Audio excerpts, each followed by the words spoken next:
আচ্ছা, তো আজকে দেখবো হচ্ছে মাইক্রোসফট ওয়ার্ডের ক্লাস 5 ডিজাইন ট্যাব থেকে দেখবো হচ্ছে themes, document formatting, watermark, page colour এবং পেজ বর্ডার।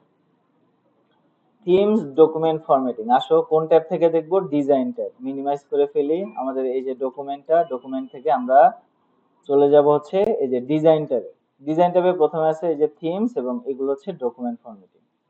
থিমস বলতে শুধুমাত্র কালার ফরম্যাটিং গুলো বোঝায়, হ্যাঁ, কালার ফরম্যাটিং, ফন্ট, এইসব জিনিসগুলো। তো এইখানে এই শেপটা আছে কি কালারের? ব্লু কালারের।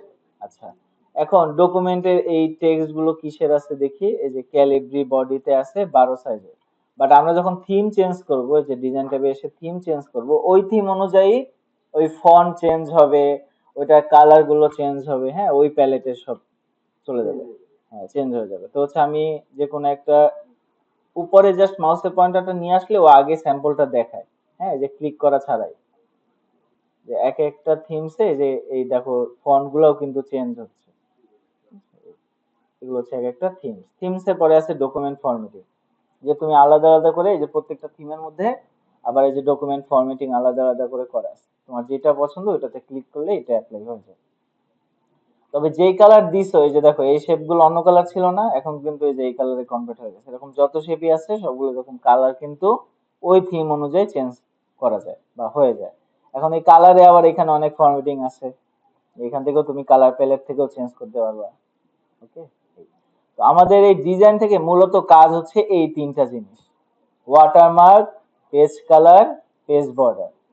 ওয়াটারমার্কটা কি? যেমন আমাদের এই যে কোর্স মডিউলে যদি হচ্ছে আসি নিচের দিকে, দেখো এই যে ব্যাকগ্রাউন্ডে এই যে রায়হান সাইটি লেখা আছে, তাই না? এইটা হচ্ছে একটা ওয়াটারমার্ক। ওয়াটারমার্ক কি থাকে? ওয়াটারমার্ক থাকে এই যে টেক্সট বা সবকিছুর পিছনে ব্যাকগ্রাউন্ডে থাকে। ওকে, তো ওই জিনিসটা হচ্ছে কি করে দিব, ওইটাই হচ্ছে যে ওয়াটারমার্কে আসবো, আসার পরে এইখান থেকে হচ্ছে শো করবে 3-4টা প্যালেট শো করবে। এই যে 4টা ডিজাইন শো করবে, যে ডিজাইনে করতে চাও ওই ডিজাইনে আগে একটা ক্লিক করতে হবে, ব্যাকগ্রাউন্ডে আসলো। এখন এই যে কনফিডেন্সিয়াল লেখা আছে, এখন আমরা কি এটা রাখবো? না। তাহলে আমাদেরকে কি করতে হবে? এটাকে কাস্টমাইজ করতে হবে। তাহলে এই যে ওয়াটারমার্কে এসে এই যে নিচের দিকে থাকবে কাস্টম ওয়াটারমার্ক। তাহলে প্রথম ধাপটা হচ্ছে আগে ওয়াটারমার্কে কোন ডিজাইনটা করবে ওটা আগে সিলেক্ট করা, দেন আবার ওয়াটারমার্কে এসে কাস্টম ওয়াটারমার্কে ক্লিক করা। ক্লিক করলে এখান থেকে হচ্ছে যে টেক্সটে এসে তারপর হচ্ছে আমি এটা কেটে দিব, কেটে দিয়ে দেন হচ্ছে এখানে আমরা আমাদের আইটির নাম লিখে দিলাম, বড় হাতের লিখে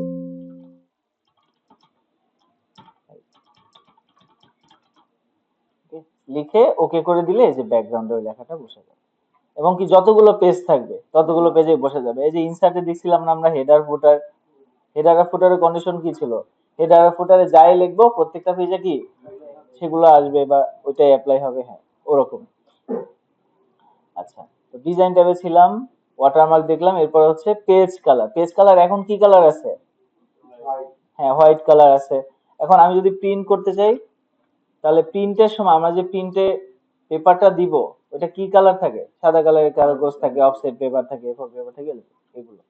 আচ্ছা, কালারটা যদি চেঞ্জ করতে চাই তখন এই যে পেজ কালারে এসে এখান থেকে চেঞ্জ করে দেবো। ধরো যে আমি গ্রিন এর উপর কালার, এখন প্রিন্ট করলে কি গ্রিন কালার থাকবে? না, হোয়াইটই আসবে। তাহলে আবার এখানে গ্রিন কালার দেখানোর মানে কি? এটা গ্রিন কালার দেখানোর মানে হচ্ছে তুমি যখন প্রিন্ট করতেছো তখন প্রিন্টে যেই পেপারটা দিবা ওই পেপারটা কাউন্ট করবা। এমনিতে যখন ডকুমেন্ট প্রিন্ট দেয় তখন প্রিন্টারে সাদা পেপারই থাকে না? আচ্ছা, অনেক কালার পেপার আছে না? আচ্ছা, এখন কালার পেপারে তুমি ধরো এই লেখাগুলোকেও তুমি সবুজ কালারে তুমি হচ্ছে ডিজাইন করলা। ওকে, যে এগুলো হচ্ছে সবুজ, কোথায়? এই যে এরকম সবুজ কালার। এখন সবুজ প্রিন্টটা যখন পেজটা যখন প্রিন্ট হবে তখন ওই পেজটা যদি সবুজ দাও, এই সবুজ কালারের লেখা কি আর অত ভালো বোঝা যাবে? না, বোঝা যাবে না। তখন কালো লেখা ভালো বোঝা যাবে বা অন্য কোনো ডার্ক কালার বোঝা যাবে। হ্যাঁ, ওই যে টেবিল যখন বুঝাইছিলাম যে ব্যাকগ্রাউন্ড কালার হালকা হলে টেক্সট কালারটা গাঢ় দিলে তখন ভালো ফুটবে, এরকম। আবার ধরো তুমি হচ্ছে দিলা ব্লু কালারের পেপার, যে ব্লু কালারের পেপারের উপর তুমি প্রিন্ট করবা। এখন দেখো এই যে কালো কালিগুলো এত বোঝা যায়? এখন তো তাও ডিসপ্লে দেখে, বড় ডিসপ্লে দেখে তোমরা আর একটু ভালো ক্লিয়ারলি বুঝতে পারছো। যখন প্রিন্ট হবে তখন তো কালিটা কিভাবে পড়ে? ছিটে ছিটে কালিটা পড়ে ইনজেক্ট প্রিন্টার গুলোতে। তখন কিন্তু আরো অত বোঝা যাবে না, এই যে এরকম দেখাবে। ওকে, তো এই জিনিসটাই বোঝানোর জন্য হচ্ছে এই যে পেজ কালারটা দেওয়া, যে তুমি আসলে কোন পেজের উপর প্রিন্ট করতেছো, ওই পেজের উপর। যেমন কালো পেজের উপরে যদি কালো প্রিন্ট করো, কিছু দেখা যাবে না, কিছু দেখা যাবে না। এই ব্যাপারগুলো হচ্ছে পেজ কালার। তো পেজ কালারে আসি, আমি এইটাকে নো কালার করে দেই। আচ্ছা, পেজ বর্ডার, চারপাশে যে বর্ডারটা পড়ে, এই যে প্রথমে স্টাইলের মধ্যে থাকবে সিম্পল ডিজাইন গুলো, একবারে জাস্ট ক্লিক করে ওকে করে দাও, এই যে পাশে পড়ে গেছে। আর একটু যদি ডিজাইন টাইপের চাও, তখন দিবা এই যে আর্টের মধ্যে আসবে, আর্ট। আর্টের মধ্যে এসে দেন হচ্ছে এখানে অনেক ধরনের ডিজাইন থাকবে, ওটা জাস্ট সিলেক্ট করে ওকে করে দিবা। ব্যাস, এই যে চলে আসছে। এখন এটাকে যদি একটু বড় ছোট করতে চাও, তাহলে পেজ বর্ডারে এসে এই যে এখানে 10 পিটি লেখা, এখানে এটা একটু বাড়াই দিবে। এই যে এখানে আবার শো করবে প্রিভিউ উইন্ডোতে, যে এটা কি বড় হচ্ছে, মোটা হচ্ছে, না পাতলা হচ্ছে। এটাকে চাইলে আবার কালারও চেঞ্জ করতে পারবা, এই যে কালার আছে, হ্যাঁ। কালার কি এটাতে, না এই যে এটাতে যেমন অ্যাপ্লাই হবে না, তাই শো করতেছে না। আমি অন্য একটা নেই, হ্যাঁ এটাতে যেমন কালারটা অ্যাড করা যাবে, হ্যাঁ। ওকে দিলাম, ওকে, কালার, ঠিক আছে। তো এই হচ্ছে ডিজাইন ট্যাবের themes, document formatting, watermark, page colour আর পেজ বর্ডার।